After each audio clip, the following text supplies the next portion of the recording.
नमस्कार। हमारी जो बातचीत हो रही है ये लाइव टेलीकास्ट हो रही है और ये 3 चैनल पे लाइव टेलीकास्ट हो रही है। हम लोग जो बात कर रहे हैं वो बहुत बड़ी बात कर रहे हैं। मेरे ख्याल से समाज के हर वर्ग को ये बात समझने की जरूरत है कि पिछले 75 सालों में हम विद्वानों को बहुत गुमराह किया गया है, या हम विद्वानों ने अपने देश के साथ जो करना चाहिए था वो हम ड्यूटी का निर्वहन नहीं कर पाए। इस बात को थोड़ा सा स्पष्ट करने के लिए पहले ये समझना बहुत जरूरी है कि हम जो 15 अगस्त और 26 जनवरी मना रहे हैं ये एक बड़ा फ्रॉड है इस कंट्री के साथ। मैं बहुत बड़ी बात कह रहा हूं। क्यों? क्योंकि ये ट्रांसफर ऑफ पावर हुआ है ब्रिटिश कॉलोनी से कुछ काले अंग्रेजों को, जिन्होंने अपने देशवासियों के ऊपर वही घृणित कानून जो है थोप के रखे हैं जो 1857 की क्रांति को कुचलने के लिए बनाए हुए थे। आप लोग कितने लोग इस बात से जानते हैं और सहमत हैं? थोड़ा सा यदि हाथ उठाएंगे तो मुझे। ज्यादातर कानून तो पुराने ही है। आप ज्यादातर कह रहे हैं, मैं उनको सभी कहूंगा, क्योंकि जो थोड़े बहुत कानून में बदलाव किया गया है उसमें जिस लाटसाबी व्यवस्था का एज ए डीजी मैं प्रतिनिधित्व करता था उस व्यवस्था को और अधिक पावर दे दिए गए हैं, जिसके कारण आज आप अंग्रेजों के समय से ज्यादा बड़े गुलाम हो गए। देखिए, मैं इसको एक उदाहरण से बताता हूं, आपको बड़ी आसानी से बात समझ में आएगी। देखिए, अंग्रेजों के साम्राज्य का फैलाव पृथ्वी के चारों तरफ था, इसलिए आपने हमेशा सुना होगा कि कहा जाता था कि अंग्रेजों के साम्राज्य में कभी सूर्यास्त नहीं होता था। एक जरूर आपने कहावत सुनी होगी। तो वो क्यों था? क्योंकि पृथ्वी चारों तरफ घूमती है और चूंकि हर तरफ साम्राज्य था तो किसी न किसी कोने में रोशनी बनी ही रहती थी, इसलिए कहा जाता था कि ब्रिटिश साम्राज्य में कभी सूर्यास्त नहीं होता था। ऐसा साम्राज्य जिसमें कि सूर्यास्त नहीं होता था, हमारे छोटे से फ्रीडम फाइटर्स, जिनकी ना कोई हैसियत थी ना कोई तंत्र था उनको पास, जबकि उनके चारों तरफ जो है कानून का ऐसा ढांचा बनाया गया था कि जिसको चाहो गोली मार दो, जिसको चाहो जो कुछ कर दो, इसके बावजूद भी उन्होंने अंग्रेजों के दांत खट्टे किए और उन्हें लोहे के चने चबाने के लिए मजबूर किया। क्या इस बात से आप सहमत हैं? आपको नहीं लगता है कि आज हम में से अधिकांश लोग अपने वोट से सरकार बना रहे हैं, हम अपने आप को कहीं बौना महसूस करते हैं? हमारी हिम्मत और औकात दोनों खत्म हो गई है सही बात कहने की। हमें डर लगता है कि कहीं कुछ ईडी का छापा ना पड़ जाए, कहीं ये ना हो जाए, कहीं वो ना हो जाए। एक हम भय के वातावरण में जी रहे हैं और घटिया कानून के तहत भी जो आपका वैधानिक अधिकार है उसका भी पालन नहीं हो रहा है। देखिए, मैं एक छोटी सी बात कह रहा हूं। दिल्ली में कुश्ती की जो बेटियां हैं, जो एक बड़ा नेशनल इश्यू बना, जिन्होंने देश के लिए सम्मान लाया, क्या आज के घटिया कानून के तहत उनकी बात की सुनवाई करने का वैधानिक जिम्मेवारी दिल्ली पुलिस की थी कि नहीं थी? फिर उन्हें उस कानून के तहत निर्वहन ना करते हुए सुप्रीम कोर्ट जाना पड़ा। सुप्रीम कोर्ट ने जब आदेश दिया तब एफआईआर दर्ज हुई। मतलब उस घटिया कानून के तहत भी कार्रवाई नहीं हो रही है। हमने ऐसा जो है सिस्टम अपना बना दिया है। तो क्या हम अंग्रेजों से ज्यादा बड़े गुलाम नहीं हो गए? देखिए, मैं आपको 2 सेक्शन के बारे में बताता हूं। थोड़ा सा टेक्नोलॉजी उसको तथ्यों के साथ कहेंगे तो बात समझ में ठीक ढंग से आएगी, नहीं तो वो स्लोगनबाजी लगेगी। देखिए, आईपीसी जो कि अंग्रेजों ने बनाई हुई थी, उसमें एक सेक्शन 100 था, है रादर, जो कहता है कि आपका right to self defence extend to causing death. मतलब आप अपनी रक्षा के लिए और दूसरों की रक्षा के लिए आप स्वेच्छा से मौत कारित कर सकते हैं और वो हत्या नहीं मानी जाएगी।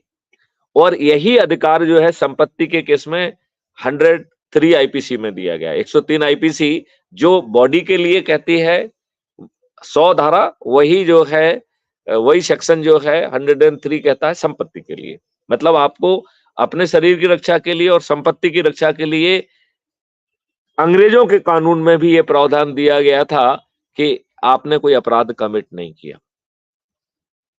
अभी आप दूसरे की जो है ना रक्षा के लिए आप गोली चला देते हैं और वो मर जाता है, आपकी पुलिस आके आपको 302 में गिरफ्तार कर लेगी। फिर कानून कहां है? आप ये बताइए, जब आपको right to self defence available है, यदि मैं मान लो विक्टिम हूं, आप मेरे पास आते हैं, मुझे आक्रमण करते हैं मेरे ऊपर, तो मुझे अपना जो है ऊपर जो हमला है उसको प्रतिकार करने का हक कानून ने दिया हुआ है। फिर काउंटर केस कैसे रजिस्टर होता है? कोर्ट जो है संज्ञान कैसे लेती है? भाई कायदे से चलो पुलिस ने जमा भी कर दिया है तो कोर्ट को पूछना चाहिए कि भाई साहब इसमें ये बताइए ऑफेंडर कौन है, विक्टिम कौन है।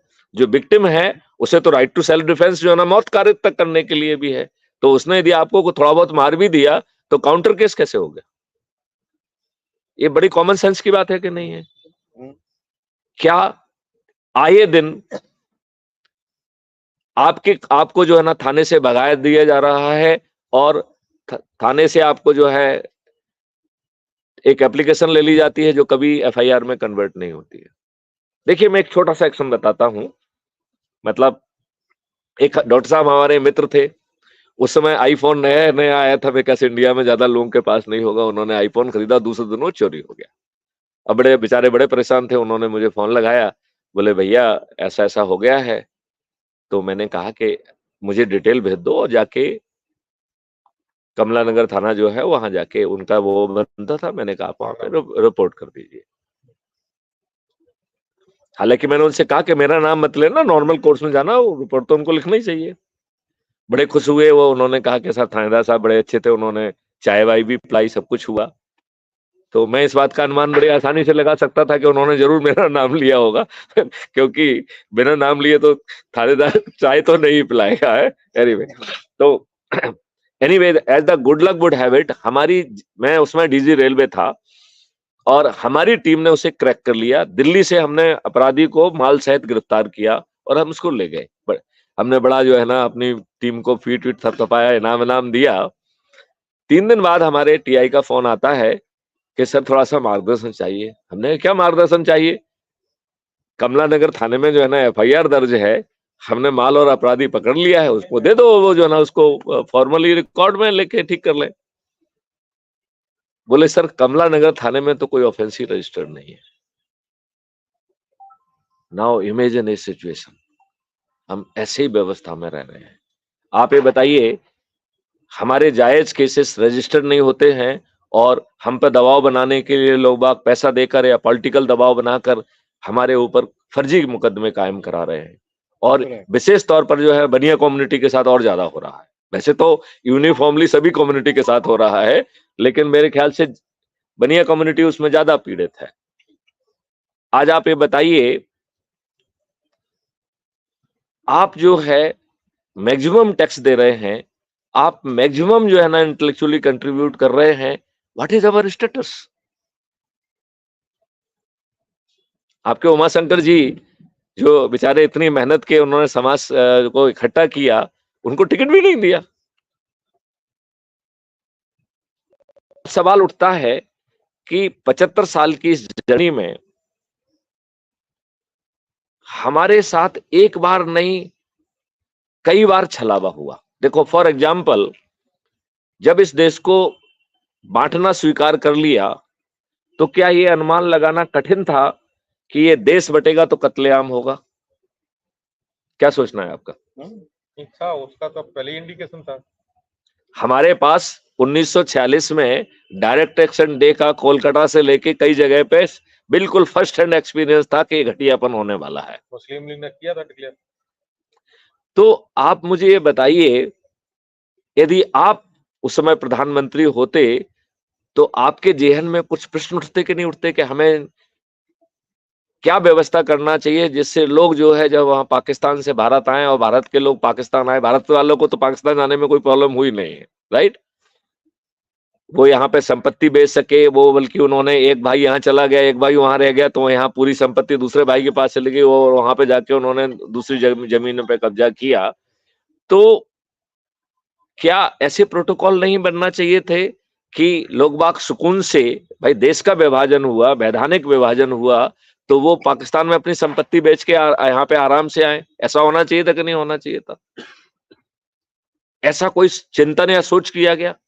मेरे बहुत सारे पाकिस्तान से आए हुए जो फैमिली से फर्स्ट हैंड मेरी बात हुई है, उन्होंने जो हृदय विदारक बात खबरें मुझे सुनाई, कहानी सुनाए, दिल जो है ना रो पड़ता था कि भारत सरकार ने उस समय कुछ भी नहीं किया। यहां तक कि सर्दी का समय था और वो लोग, चूंकि मॉस्क खाली हो गई थी, वो लोग कुछ पाकिस्तान चले गए थे, तो जो खाली मॉस्क में कुछ हिंदू घुस गए, राइट?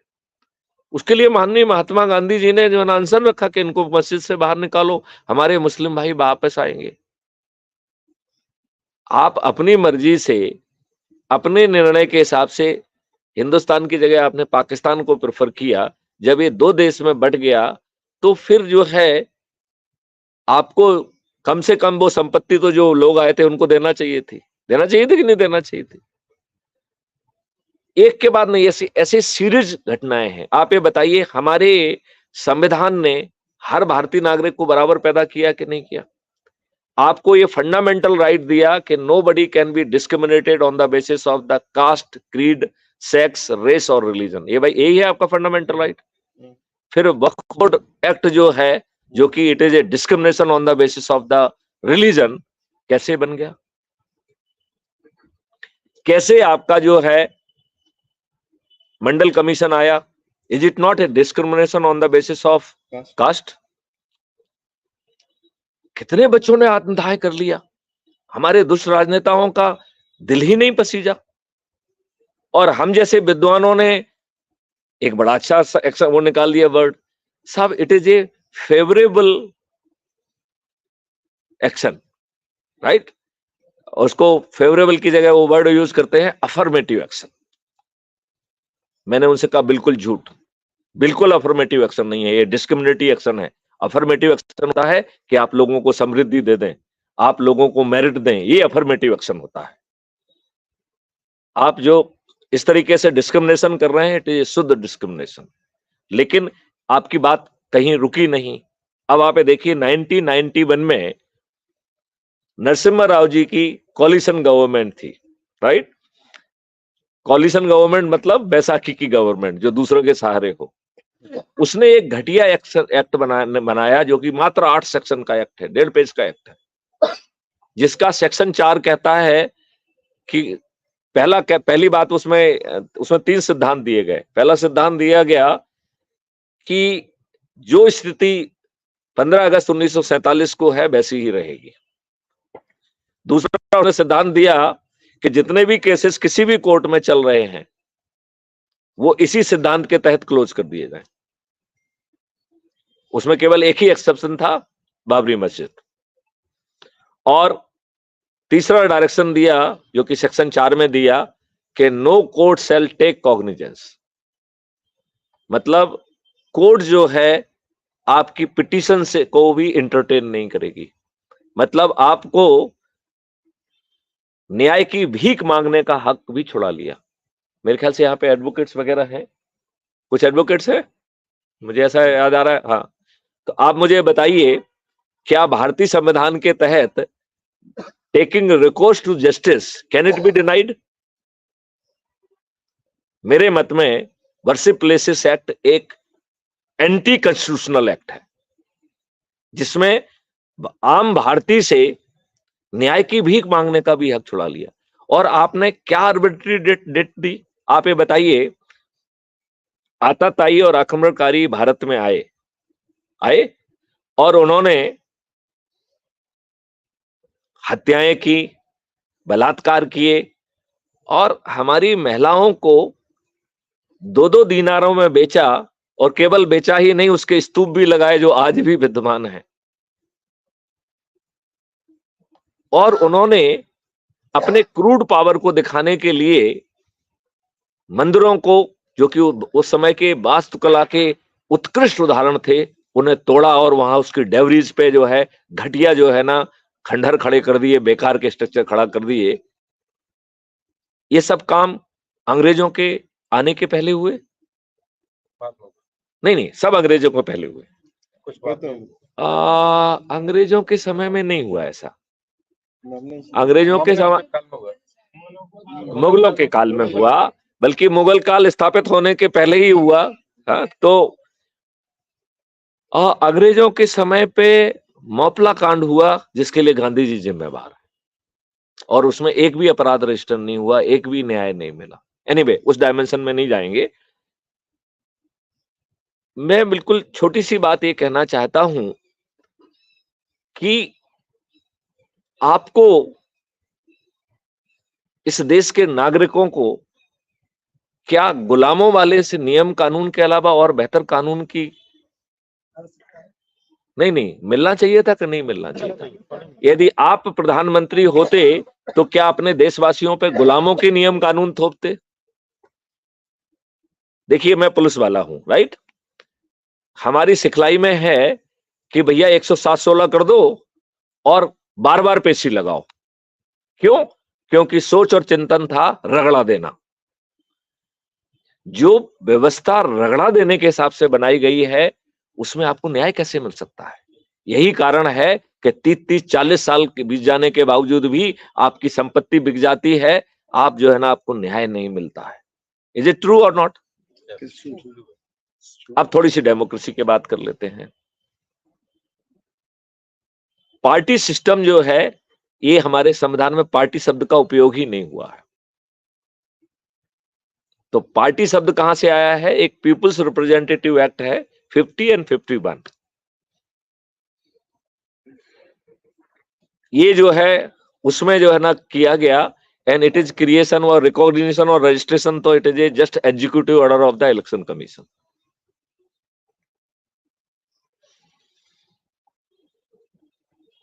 अब हम इस बात को, क्या ये डेमोक्रेसी है, ये बात थोड़ी देर के आपसे कुछ मैं तथ्य रखूंगा और आपसे फीडबैक चाहूंगा कि क्या डेमोक्रेसी है या डेमोक्रेसी नहीं है।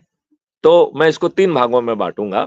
पहला भाग होगा कि चयन, आप उम्मीदवारों को किसको चुन रहे हो।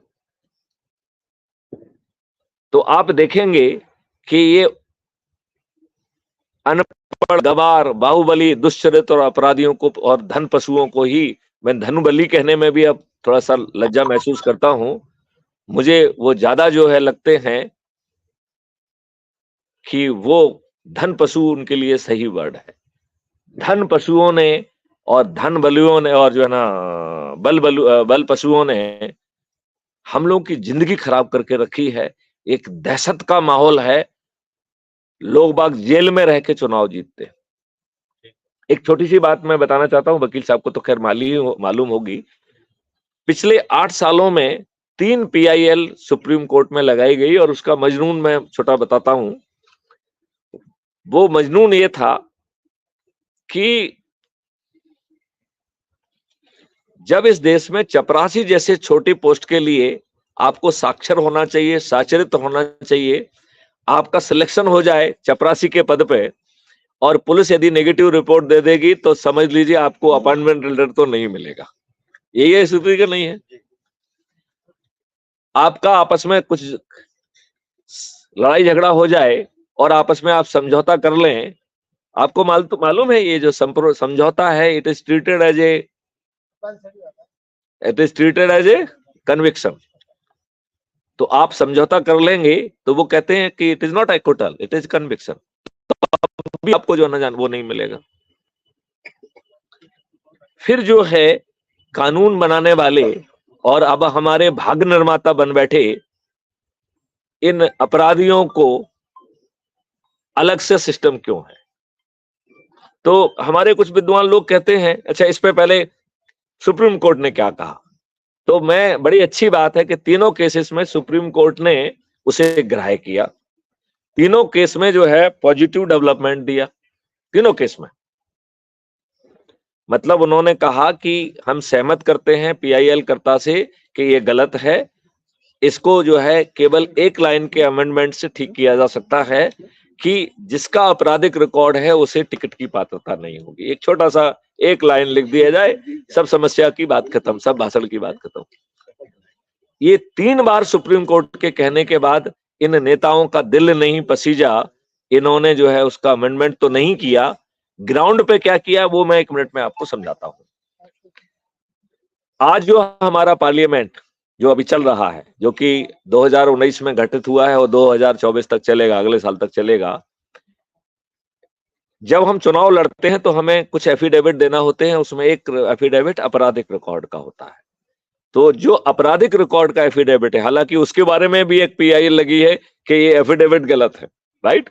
मतलब लोगों ने अपने अपराध छिपाए हैं, लेकिन अभी उस डायमेंशन में नहीं जाते। जो उन्होंने एफिडेविट दिया उसको अपन सही मानते हैं, ठीक है ना?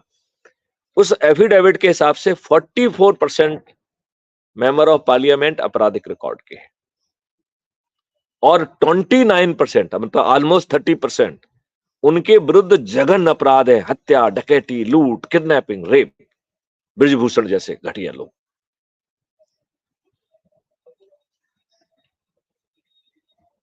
पिछले बार उत्तर प्रदेश का चुनाव हुआ, उत्तर प्रदेश की विधानसभा में 403 सीट्स हैं, उनमें से 205 लोग आपराधिक रिकॉर्ड के हैं, विच मेक्स इट 51%।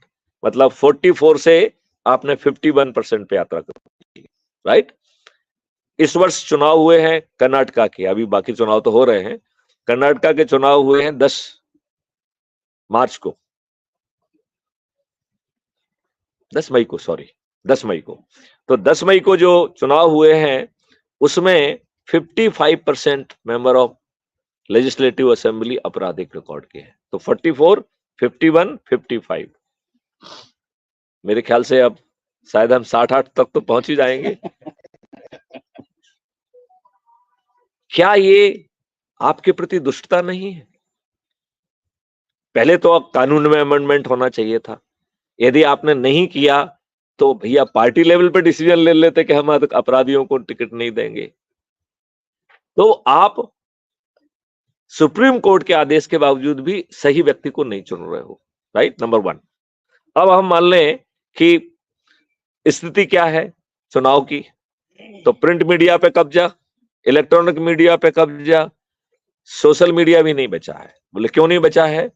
क्योंकि इन सभी पॉलिटिकल पार्टी ने अपनी IT सेल खोल के रखी है, जो अच्छा थोड़ा सा करता है उसको जो है ना वो हंट करके अपने पेरोल पे ले आते हैं। और आप ये देखिए कि कुछ समय तक इंडिपेंडेंट दिखने वाला एकाएक किसी लाइन को टो करने लग जाता है, क्योंकि वो किसी न किसी पार्टी के पेरोल पे आ गया। यही है कि नहीं है? Do agree with me? आजकल सर्वे का बड़ा रवाल है, तो हम लोग जो है ना विद्वान लोग हैं, तो पाई चार्ट, ये डायग्राम, वो डायग्राम बना के हम लोग ऐसा शो करते हैं कि हमने ऐसा ऐसा सर्वे किया, इतने लोगों का सर्वे किया, ये सैंपल डाटा लिया, वो सैंपल डाटा लिया। हम कुछ नहीं करते हैं, पैसे लेके वही रिपोर्ट क्रिएट करते हैं जो ये नेता चाहते हैं। आपको बार बार परोस के और चारों तरफ से जो है ना उसको वो करके ये उस फर्जी और झूठी रिपोर्ट को सही साबित कर देते हैं और फिर कह देते हैं कि कितनी अच्छी कंपनी है, देखो उसने कितना अच्छा सर्वे करके दिया था, वाह, टू द पॉइंट। जबकि सही बात यह है कि फर्जी सर्वे होता है। अब अपन आगे आते हैं, ये जो आम सभाएं करते हैं इसमें सब जो है किराए के लोग आते हैं, 500-500 रुपए दिया जाता है, हम आप सब जानते हैं, राइट? उनके लिए जो है ना गाड़ियों की व्यवस्था होती है, उनके लिए खाने पीने की व्यवस्था होती है। तो आम सभाएं भी पेड हो गई, न्यूज भी पेड हो गई और ऊपर से दारू फ्री भी बांट रहे हैं। आपको मालूम है इस देश में दारू का निर्माण असंवैधानिक है। संविधान के आर्टिकल 47 में यह बात कही गई है कि इस देश में ना तो दारू बन सकती है ना बिक सकती है। क्यों? क्योंकि वो जो है गरीब तबके के हितों के विरुद्ध जाती है। ये संविधान के निर्माताओं ने directive principle of state policy के आर्टिकल 47 में लिखा है। बताइए इस देश के साथ कितनी दुष्टता हो रही है कि महिलाओं को आंदोलन करना पड़ रहा है कि भैया यहाँ कलारी से यहाँ का माहौल खराब हो रहा है और उनकी बात नहीं सुनी जाती है, उन पर भी डंडे चला दिए जाते हैं। ये भी हो रहा है कि नहीं हो रहा है? अब ये बताइए इस तरीके से लोग चुन गए। अब सवाल, मान लेंगे कैसे भी गए, हमारे वोट से चुने, हमारे प्रतिनिधि हैं, क्या वो आपकी बात कहने की औकात रखते हैं? वो पार्टी भिप से बंधे हुए पार्टी हाई कमांड के बंधुआ मजदूर हैं। उनकी औकात नहीं है कि वो सही बात कह दें, आपकी बात कह दें। तो डेमोक्रेसी हुई क्या? अब सवाल उठता है, what is the way out? Exactly Sachin वही सुनना चाहते हैं, what is the way out? तो क्राइम फ्री भारत का कॉन्सेप्ट में जो है ये सिटिंग डीजी, इट वाज पहले बिल्कुल अपराध मुक्त के लिए ही था, इट वाज नॉट एक्सटेंडेड। आज जो हम बात कर रहे हैं, हमने उसको खींच दिया है, राइट? उस समय जो है ये सिटिंग डीजी, मैंने एक concept note government of India को बना के दिया कि this is the technology which we have developed. हम जो है अपने देश को अपराध मुक्त कर सकते हैं, और उसके 5 जो है ना हमने यार्डस्टिक दी। पहली थी certainty of registration of FIR, बिना थाने जाए आपकी एफआईआर दर्ज होगी, और उसके 5-6 तरीके जो है ना ऑलरेडी टेक्नोलॉजी डेवलप करके बताए कि साहब ये ऐसा हो जाएगा। और साथ में धीमे से कहा कि जो कोई झूठी एफआईआर करेगा तो जेल में सड़ेगा, क्योंकि ये दूसरी बीमारी भी बहुत है, हमने कुछ किया नहीं, सामने वाले ने साला जबरदस्ती फंसा दिया, तो वो भी दिक्कत है, वो बड़ी दिक्कत है, छोटी दिक्कत नहीं है। आप लोगों में से बहुत सारे लोग झेल रहे होंगे, राइट? हाँ, मुझे मालूम है बात कैसा है। फिर जो है ना उसमें सेकंड सर्टेनिटी थी कि we have created such a powerful techno engine, जो कह रहा है कि वो ऐसे साक्ष्य इकट्ठे हो पाएंगे जो किसी ने सोचे नहीं है, राइट? और उनको हैश वैल्यू से लॉक कर दिया जाएगा, एडमिसिबिलिटी सर्टिफिकेट लग जाएंगे, चेन ऑफ कस्टडी सर्टिफिकेट लग जाएगा। तो आज जो कोर्ट में जो ना ड्रामा होता है, वो ड्रामा भी नहीं हो पाएगा, क्योंकि इट विल बी इनफेलिबल, और उन इनफेलिबल एविडेंसेस के साथ 15 दिन में चालान पेश हो जाएगा। तो पहले आपको थाना नहीं जाना पड़ रहा है, फिर आपका टाइमलाइन के अंदर चालान पेश हो रहा है, और फाइनली बिना कोर्ट जाए ट्रायल कंप्लीट होगा। उसके लिए एक distributed video based trial system बनाया गया, जो आज के ट्रायल सिस्टम से 1000 गुना ज्यादा ट्रांसपेरेंट होगा। 1000 गुना, मतलब 1000 गुना भी कम है, मैं तो 10,000 गुना भी कहने के लिए तैयार हूं, ठीक है ना? और आपको 3 दिन से 30 दिन के अंदर न्याय मिल जाएगा, जबकि आपको अभी 30 साल में भी न्याय नहीं मिलता। यही स्थिति है कि नहीं है? फिर एक टेक्नो इंजन बनाया गया, जिसको हमने पॉपुलर नाम दिया डिजिटल चित्रगुप्त। वो डिजिटल चित्रगुप्त को इतनी ताकत दे दी गई कि वो अपराधी की हर सूक्ष्म जानकारी उसके पास होगी। तो इसलिए हमने एक जो है फंडामेंटल राइट का भी उसमें प्रपोजल दे दिया, right to privacy is your fundamental right. But ये फंडामेंटल राइट जैसे बाकी फंडामेंटल राइट्स में कुछ ना कुछ कंडीशन है, इसमें भी कंडीशन है। The moment you will commit crime, your right to जो है privacy will cease to happen. वो सिस्टम ही रिपोर्ट कर देगा कि साहब इसने ये अपराध किया है, ये एविडेंस है। वो जो है ना पुलिस की जरूरत नहीं है, कोई भी दूसरा व्यक्ति उसको अरेस्ट करके जेल भेज देगा। इस तरीके का पावरफुल सिस्टम। ये 2017 से 2019 तक 2 साल गवर्नमेंट ऑफ इंडिया ने सभी स्टेट को भेजा, इसका परीक्षण हुआ, पीयर ग्रुप रिव्यू हुआ। 2019 में इसे मान्यता प्रदान की गई, और 2019 से ही मैं ही उसका प्रोजेक्ट हेड और नोडल ऑफिसर हूं। बट और हमने एक कानून का ड्राफ्ट भी उनको बना के भेजा कि what should be the legal framework.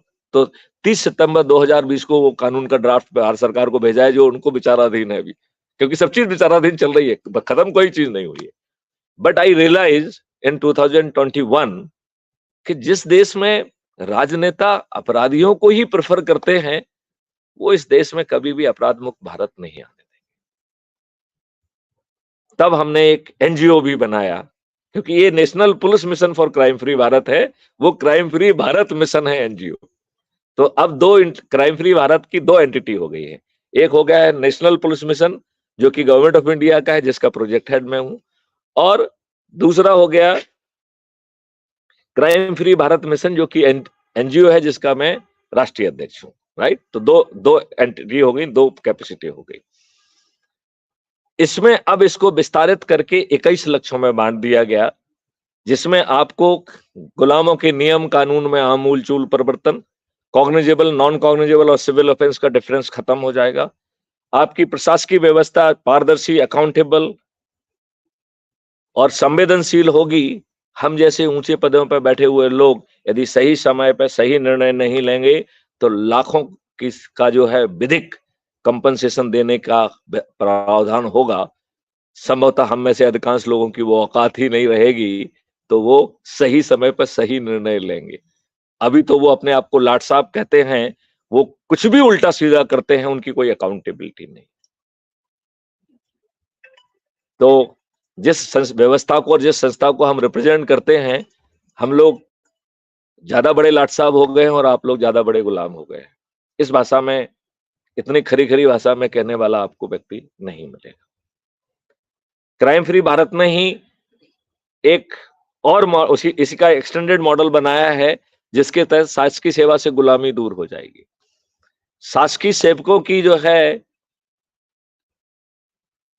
आय, हम वेतन नहीं कह रहे हैं, क्यों? क्योंकि उसको वेतन ना मिलके रेवेन्यू स्ट्रीम से जो है ना वो मिलेगा, तो उसकी आय जो है दुगनी हो जाएगी और शासन के ऊपर खर्च आधा हो जाएगा। है ना चमत्कारिक? उनकी शासकीय सेवा से गुलामी खत्म हो जाएगी, क्योंकि एसीआर बॉस नहीं लिखेगा। हर काम के लिए फैसिलिटेशन टूल्स होंगे। जो काम आज आप आधा घंटे में कर रहे हैं वो 2 मिनट में पूरा होगा, और उसी समय उस वर्क के एट्रीब्यूट्स को कैप्चर कर लिया जाएगा, जिसको एक परफॉर्मेंस इंडेक्स में कन्वर्ट किया जाएगा। वही आपकी एसीआर होगी। उसी के आधार पर आपको पदस्थापनाएं मिलेंगी और पदोन्नति मिलेंगी। बताओ, ये आज का जो स्थानांतरण उद्योग बंद हो जाएगा कि नहीं हो जाएगा? आपकी गुलामी इन्हीं कारणों से तो है कि कोई पैच लगा देगा तो प्रमोशन नहीं मिलेगा। ये सब होता है। क्यों साहब? बिल्कुल सही है, ऐसे ही होता है।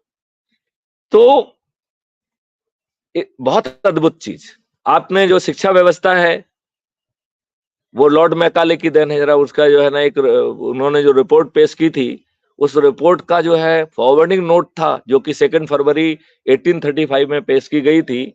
उसका ओपनिंग रिमार्क था कि I travelled every nook and corner of this country. थोड़ा सा लंबा है, मैं उसको छोटा हिट कर रहा हूं, नहीं तो वो बड़ा लंबा सेंटेंस है। मैं उसको टू द पॉइंट, थोड़ा सकोड़ के मूल पॉइंट पे कवर करता हूं। उसमें वो कह रहा है कि I traveled every nook and corner of the country and I did not find even a single beggar or poor man. 2 फरवरी 1835 में भारत में एक भी गरीब नहीं मिला। और फिर ऐसा क्या हो गया कि 2 भूखमरी हो गई, जिसमें लाखों लोग मारे गए, वो भी भूख की, पेट की आग से। ये मैं चिंतन के लिए आपको छोड़ता हूं आपके ऊपर, और हमारे इतिहासकारों ने कुछ कवर नहीं किया। चिंतन का विषय है, चिंता का विषय है, चिंतन और चिंता दोनों का विषय है। अब सवाल उठता है, फिर क्राइम फ्री भारत और आगे बढ़ा। उसने कहा यहां इतने से काम नहीं चलने वाला है, तो उसने एक एग्रो मॉडल डेवलप किया, इतना पावरफुल। मुझे पक्का विश्वास है आप में से कोई भरोसा नहीं करेगा कि ऐसा मॉडल भी हो सकता है, जो कह रहा है कि आपकी खेती से रासायनिक विष जो है मुक्त कर दिया जाएगा। किसान को अपनी खेती करने के लिए 5 पैसे खर्च नहीं करना होंगे अपने मूल अकाउंट्स, क्योंकि हर किसान के 3 अकाउंट होंगे। एक अकाउंट होगा अर्निंग अकाउंट, जिसको हम पॉपुलरली अपनी भाषा में minimum support price account, 1 MSP account कहते हैं, क्योंकि बेचारे हमेशा 1 MSP के लिए ही जो है ना स्ट्राइक आंदोलन करते रहते हैं और वो उसको मिलती नहीं है, और उसका हर जगह शोषण है।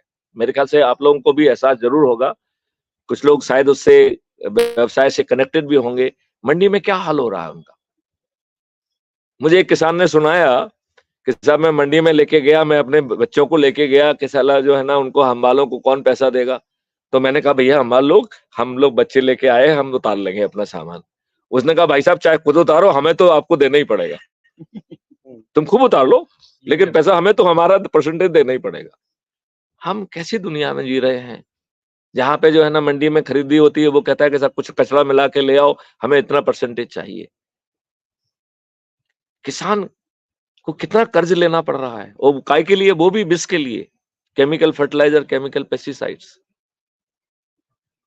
इन सब चीजों पर किसानों को कोई खर्च नहीं करना पड़ेगा, इंक्लूडिंग उसे लेबर का खर्च भी नहीं देना होगा। और एक कॉस्ट सेटलिंग अकाउंट क्रिएट किया गया है, उसमें इतना धन आएगा कि हम उसके खेत पे लाखों रुपए का खर्च करेंगे और उससे नहीं मांगेंगे। वो ओवर द पीरियड 4-5 साल, ज्यादा से ज्यादा 10 साल में खुद सेटल हो जाएगा। इसलिए उसका नाम ही अकाउंट का नाम दिया गया कॉस्ट सेटलिंग अकाउंट। लेबर जो है आपके उसमें जाएगा, ट्रक में बैठ के जाएंगे और वो काम करेंगे, 100 लोग एक साथ जाएंगे। उन्होंने काम किया और वो जो है ना दूसरे खेत चले गए, जैसे ही उनका काम कंप्लीट हुआ उनको पेमेंट मिल जाएगा। और किसान को जो है एक बने एमएसपी मिल गई, बताओ किसानों की आमदनी 5 गुना हो गई कि नहीं हो गई? माननीय नरेंद्र मोदी जी ने कहा था कि हम दुगनी कर देंगे, वो तो नहीं कर पाए। अब आप ये देखिए, हमने 2 ऐसे मॉडल तैयार किए हैं जिससे भारत सरकार की आमदनी बिना टैक्स लिए 20 गुना हो जाएगी। 10 गुना तो जो है वो क्राइम फ्री भारत से होने वाली है, क्योंकि क्राइम फ्री भारत जो है ना धन बांटने वाला है, और जितना धन बांटेगा उसको जोड़ के 2 से मल्टीप्लाई करके जो है वो वसूलेगा, तो भारत सरकार को जो उससे एक रेवेन्यू की वर्षा होगी। ऐसे कई मॉडल्स हैं, this is one of them. उससे हमारा प्रेडिक्शन है कि जो भारत सरकार आज सभी तरीके से पैसा कमा पा रही है, उसका दुगना 10 गुना पैसा उसको मिलेगा। और जो आप अभी पेपर करेंसी है, ये बड़ा डाइसी मामला है। हमारे चिदम्बरम बाबू ने जो है ना इटली की एक फर्म से पेपर छपवा लिए, पाकिस्तान को वहां की मशीन चली गई और पाकिस्तान ने धड़ल्ले से जो ना नोट छापना चालू किए। आपने भी सुना होगा 2011 से 14 के बीच में ढेर सारे सो कॉल्ड नकली, वो उनमें से एक भी नोट नकली नहीं निकला, सो कॉल्ड नकली नोट, जो कि 1000 का नोट 500 में और 500 का नोट 200 रुपए में बिक रहा था। सब पकड़े गए, पुलिस ने भेज दिया, एक भी व्यक्ति को सजा नहीं हुई। क्यों नहीं हुई? क्योंकि जांच पे पाया गया कि वो नोट असली है। बस केवल उसमें फर्क इतना था, it was printed in Pakistan, otherwise originally था। वो नोट भी वही था, सिक्योरिटी फीचर भी वही थे, सब कुछ वही था। क्या देश को हक नहीं बनता था कि ये जानकारी देश के नागरिकों को पहुंचे? क्या ये देश को हक नहीं बनता था कि जो लोग भी इसमें इन्वॉल्व थे उनकी संपत्ति जब्त हो जाए, वो जेल में सड़े? मतलब कुछ भी करेंगे आप, कुछ नहीं होगा। 1990 में जब जम्मू एंड कश्मीर में जो हुआ घृणित काम आप सबने देखा है, ना केवल महिलाओं के साथ बलात्कार हुआ, उन्होंने लकड़ी जैसा बीच से काट दिया। मैं 1.5 साल जो है आईजी ऑपरेशन कश्मीर रहा हूं। वहां चमत्कारिक टेक्नोलॉजी डेवलप करके मैंने जो ऑपरेशन किए हैं वो आज भी वहां के नजीर बने हुए हैं। तो मैं जो बात कोई सुनी सुनाई वैसा नहीं कर रहा हूं। क्या जिन लोगों ने ये सब किया वो सत्ता में बैठने के हकदार हैं या उन्हें जेल में सड़ना चाहिए? यदि आपने ऐसी कोई अकाउंटेबिलिटी नहीं की है तो भाई क्रिएट करिए, नहीं तो हम इस तरह बैठ के कोई भी घृणित काम करते रहेंगे, कोई मरे कोई जिए, हमारी सेहत पे क्या फर्क पड़ता है? 2004 के बाद जो है आम सरकारी व्यक्ति को जो है ना पेंशन नहीं मिलेगी, और ये दुष्ट राजनेता 7-7, 8-8 पेंशन ले रहे हैं। कई लोगों को तो 4-4, 5-5 लाख रुपए जो है ना पेंशन में मिल रहे हैं, सम टोटल 4-4, 5-5 लाख। और 2004 के बाद जो लोग रिक्रूट हुए हैं उन्हें 40 और 42 साल की नौकरी करने के बावजूद भी कुछ नहीं मिल रहा है। और मुझे तो लगता है कि एक साजिश है।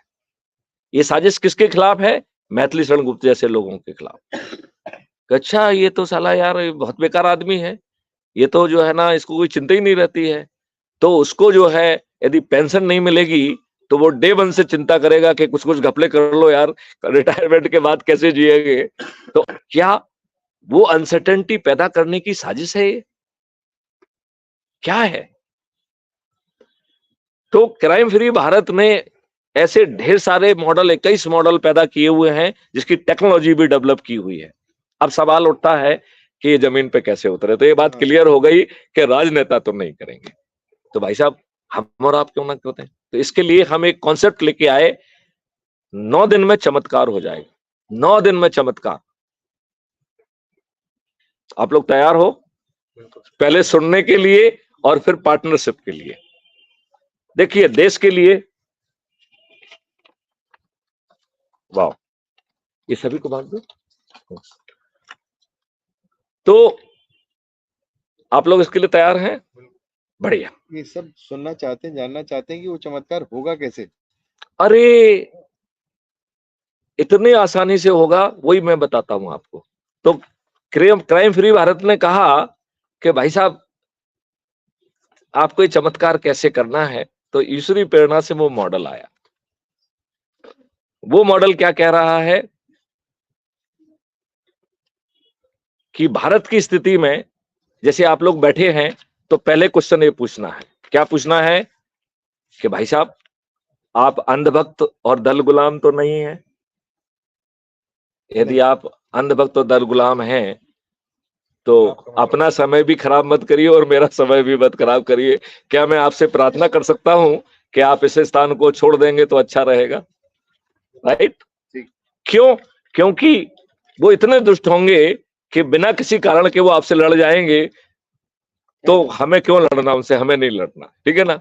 अब दूसरा क्वेश्चन पूछना है, आपको अपने बच्चों के लिए अच्छा भारत चाहिए कि नहीं चाहिए? तो हमने एक खाका खींचा है, ऐसा बच्चा भारत चाहिए कि नहीं चाहिए? मैं आप लोगों से प्रश्न पूछ रहा हूं। निश्चित रूप से चाहिए, करेक्ट। अब फिर तीसरा प्रश्न आ रहा है,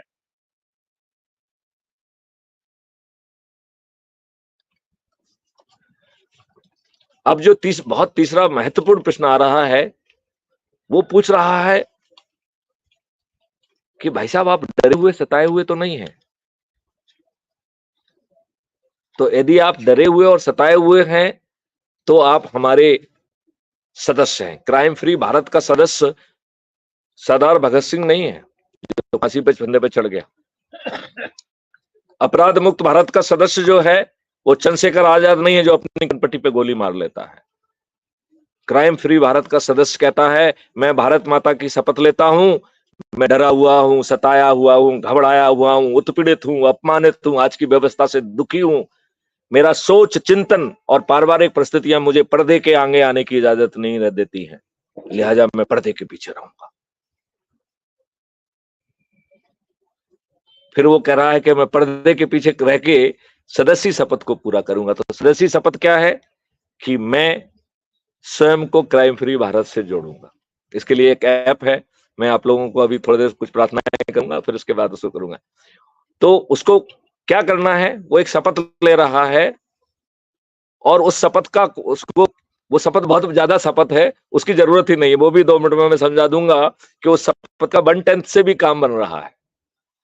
वो इसलिए बड़ी बनाई गई है जिससे कि बहुत सारे लोग ढीले होंगे, नहीं करेंगे, तो उसका हिस्से का भी कुछ काम किसी दूसरे को तो करना पड़ेगा, ठीक है ना? इसलिए वो उसको बड़ा बनाया गया है। यदि सिंसियरली हर कोई करेगा तो उसके 1/10 से भी काम हो जाएगा। तो वो कह रहा है कि मैं जुड़ जाऊंगा, राइट? तो यदि वो अकेला जुड़ जाता है, इतने मात्र से 90% काम पूरा हो गया। अकेला जुड़ने मात्र से।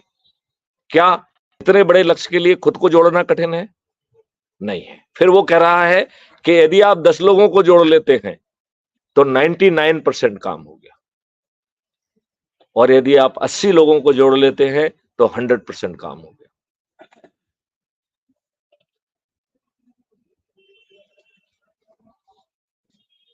जोड़ना किसको है? खुद को, अपने ही परिवार के लोगों को, अपने ही रिश्तेदारों को, अपने ही मित्रों को। ये सदस्य का है, क्योंकि सदस्य क्या कहता है, मैं पर्दे के पीछे रहूंगा। तो पर्दे के पीछे रहेगा तो किसको जोड़ेगा? खुद को जोड़ेगा, अपने परिवार के लोगों को जोड़ेगा, अपने रिश्तेदारों को जोड़ेगा, अपने मित्रों को जोड़ेगा, अपने पड़ोसियों को जोड़ेगा, अपने आस पड़ोस में रहने वाले जो है ना बच्चों को जोड़ेगा, बुजुर्गों को जोड़ेगा, और उन संगठन को जोड़ेगा जिनसे वो बरसों से जुड़ा रहा है। और इतने जोड़ने मात्र से उसे 90 लोगों को जोड़ने का वो संकल्प ले रहा है। और पहले मैं कहता था कि जोड़ेगा, अब हमने कह दिया जोड़ने का प्रयास करेगा। क्यों? क्योंकि टू बी फ्रैंक हर किसी को जोड़ना ही नहीं है। तो हमने कहा कि उसको उस संकट से भी बाहर निकाल लिया जाए, वो सिंसियरली प्रयास कर ले, जितने लोगों को जोड़ सकता है जोड़ ले, लेकिन जोड़ना जरूरी नहीं है, राइट? तो और सरल हो गया कि नहीं हो गया? मैं फिर उसके जरा मॉडल की डायनेमिक्स भी बताऊंगा, वो जरूरी होगी। अब उसका दूसरी पार्ट का शपथ, उसका पार्ट 2 है शपथ का। क्योंकि वो डरा हुआ, सहमा हुआ, घबराया हुआ है, तो उसको नीचे से सपोर्ट देना बहुत जरूरी है, राइट? तो शपथ का दूसरा हिस्सा उसको अंदर से सपोर्ट दे रहा है। वो क्या कह रहा है? मैं भारत माता की शपथ लेता हूं कि मैं crime free Bharat YouTube channel को सब्सक्राइब करूंगा और प्रतिदिन एक वीडियो देखकर मैं अपनी हताशा, निराशा, बेबसी और डिप्रेशन को दूर करूंगा और अपने ऊर्जा के लेवल को, अपने डेडिकेशन को और कमिटमेंट को उत्तरोत्तर बढ़ाऊंगा। दैट इज द शपथ का पार्ट 2 है। और शपथ का पार्ट 3 है, वो बेहतरीन है। वही जो है ना, इस मॉडल को बदलने की ताकत है। और किसकी ताकत पे? डरे हुए, सहमे हुए, घबराए हुए, सताए हुए, पर्दे के पीछे रहने वाले लोग। मेरे ख्याल से हम अधिकांश बनिए शायद इसी कैटेगरी के। Do you agree with me? डरे, सहमे, घबराए, कहाँ लफड़े में पड़ना यार, छोड़ो यार अपन तो दूर ही रहते हैं यार, छोड़ो यार, ये नेतागिरी ठीक नहीं, फलाना ठीक नहीं। इसमें कोई नेतागिरी नहीं है। कोई नेतागिरी है क्या? इज देयर एनी नेतागिरी, एनी पॉलिटिक्स? तो शपथ का जो तीसरा हिस्सा है, डरे हुए, सहमे हुए व्यक्ति का, वो कह रहा है कि मैं भारत माता की शपथ लेता हूं कि मैं तो डरा हुआ हूं, सहमा हुआ हूं, घबराया हुआ हूं, अपमानित हूं, उत्पीड़ित हूं, लेकिन हमारे जो साथी विवेक राठी जी हैं, जो कि निडर है और निर्भीक हैं, इन्होंने चंद्रगुप्त की शपथ ली है और उसके शपथ के तहत जो सदस्य भूमिका है उसको तो निर्वहन करेंगे ही करेंगे, उसके साथ में जो है वो चंद्रगुप्ती जो है ना भूमिका भी करेंगे। और चंद्रगुप्ती भूमिका क्या है कि भैया आते जाते अपने काम से मैं कहीं पे भी रास्ते में बैठ के जिन लोगों को मैं जानता हूं उनके बीच में मैं संगोष्ठी करूंगा और 2 संगोष्ठी करूंगा, और ये 4 प्रश्न जो मैंने पूछे वही प्रश्न पूछ के लोगों को जोड़ेगा। और जोड़ने के लिए तो मैंने तो समझाया क्योंकि मेरा कॉन्सेप्ट है। अब यदि हमें विवेक राठी जी से कहूंगा कि आप समझाओ, 80% तो कंटेंट गायब हो जाएगा कि नहीं हो जाएगा? ये कम्युनिकेशन की थ्योरी है। मैं चाहूं तो उस पर अभी आधा घंटा भाषण दे सकता हूं, लेकिन उस पर नहीं जाऊंगा। तो एक कम्युनिकेशन की थ्योरी कहती है कि there is always loss of the content. क्यों? क्योंकि वो मेरी आत्मा में है, तो मैं उसको आत्मा से बोल रहा हूं। आप मेरे भाव से समझ रहे होंगे कि उसमें कहीं कोई सोच के या कागज पढ़ के नहीं बोल रहा हूं। क्यों? क्योंकि वो मेरे आत्मा का हिस्सा है, वो मेरे चिंतन के हिस्सा है। उनके हमने मॉडल्स बनाए हुए हैं, हमारा कॉन्फिडेंस है उसमें कोई हैंकी पैंकी नहीं है, कोई नेतागिरी नहीं है, कोई बदमाशी नहीं है, कोई स्लोगन नहीं है, कोई एजेंडा नहीं है दिखाने का। तो ये चंद्रगुप्त क्या शपथ ले रहा है कि मैं शपथ लेता हूं कि मैं निडर हूं, मैं निर्भीक हूं, और मैं जो है सदस्य संकल्प के साथ साथ मैं 2 संगोष्ठी प्रतिदिन जरूर लूंगा। और आजकल चुनाव के स्थिति में यदि हम 2 से ज्यादा ले सके तो और अच्छा है, 5 ले तो और अच्छा है, क्योंकि चंद दिनों का सवाल है। और एक 4 क्वेश्चन पूछते हुए जो डरा सहमा होगा उसको सदस्य की शपथ दिला देना है, जो निडर निर्भीक होगा उसे चंद्रगुप्त की शपथ दिला देना है। बस इतना ही करना है। तो वो तीसरा पार्ट में क्या कह रहा है कि मैं तो डरा हूं, सहमा हूं, घबराया हूं, सताया हुआ हूं, लेकिन हमारे साथी जो विवेक राठी जी हैं जिन्होंने चंद्रगुप्त की शपथ ली है और लोगों को जोड़ने की मेरिट लिस्ट में आकर ये उम्मीदवार बने हैं, राइट, इनके सिर पे ताज भी आने वाला है। मैं छत पे चढ़ूंगा और छत नहीं होगी तो चबूतरे पे चढ़ूंगा, और चबूतरा भी नहीं होगा तो दरवाजे पे खड़ा होऊंगा, चाहे वो झुग्गी और झोपड़ी का ही दरवाजा क्यों ना हो। मैं थाली बजाऊंगा, दीपक जलाऊंगा और गगनवेदी उद्घोष करूंगा कि विवेक राठी मेरे चंद्रगुप्त हैं और मैं उन्हें संकल्प के साथ विजयी बनाऊंगा। 17 नवंबर को जब मैं पोलिंग बूथ में जाऊंगा तो उनके नाम के सामने बटन दबाऊंगा, और केवल यहां पे नहीं रुकूंगा, पेपर ट्रेल को भी ध्यान से देखूंगा। यदि पेपर ट्रेल मिस्टर विवेक राठी की है तो भी मैं एक शपथ पत्र जो है ना भेजूंगा, ऐप के माध्यम से भी और टेलीग्राम के माध्यम से, जिससे कि यदि ऐप में जो है ना 11th आवर पे यदि ये गड़बड़ी करा देंगे दुष्ट, तो सेकंड चैनल से हमारे पास वो जानकारी पहुंच जाएगी, जिसमें मैं लिखूंगा कि मैं फलाने फलाना हूं, मैंने अपने चंद्रगुप्त जो ना विवेक राठी जी को वोट दिया, और पेपर ट्रेल भी विवेक राठी जी की निकली। तो आप कहेंगे कि साहब जब वोट आपने राठी को दिया, पेपर ट्रेल भी राठी को निकली, तो फिर साहब शपथ पत्र क्यों ले रहे हैं आप? भाई are you unnecessary creating a fuss? इसके पीछे सोच है, क्योंकि इन्हें मालूम है, इन्होंने नियम में लिख दिया है कि 5% की से ज्यादा हम चेकिंग नहीं कराएंगे। तो पहले 5% ही नहीं करेंगे, और 5% में यदि मान लो गड़बड़ निकल भी गई तो 95% में तो न्यारा हो जाएगा कि नहीं हो जाएगा? तो इसलिए यदि हमारे पास, हमारे चंद्रगुप्तों ने पहले ही भेज दिया है और हमारे पास रिकॉर्ड है, तो हम कहेंगे साहब ये तो देखिए हमारे पास तो शपथ पत्र है, और ये आफ्टर थॉट नहीं है, ये तो उसने वोट दिया और उसके जस्ट बाद भेजा है। इसे ओरिजिनल, इसे शपथ पत्र। तो यदि इलेक्शन कमीशन नहीं भी सुनेगा तो कोर्ट सुनेगा। आप बताइए 100% रिकाउंटिंग हो जाएगी कि नहीं हो जाएगी? So it is for the recounting.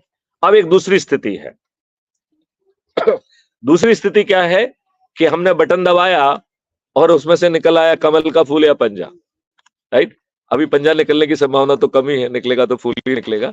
Anyway, तो अब ये पक्का हो गया कि वो मशीन बग्ड है कि नहीं है। यदि आप कोई भी बटन दबाएंगे और कमल का फूल ही निकलेगा तो वो मशीन पहले से कुछ उसका इंतजाम कर दिया, यही है कारण, यस और नो।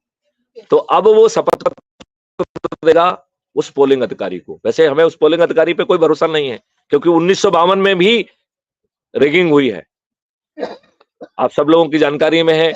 आपके कुछ साथी हो सकता है रिगिंग वगैरह में पार्टिसिपेट किए होंगे, या एटलीस्ट आपने कुछ किस्से सुने होंगे। तो पहले चुनाव में भी रिगिंग हुई है।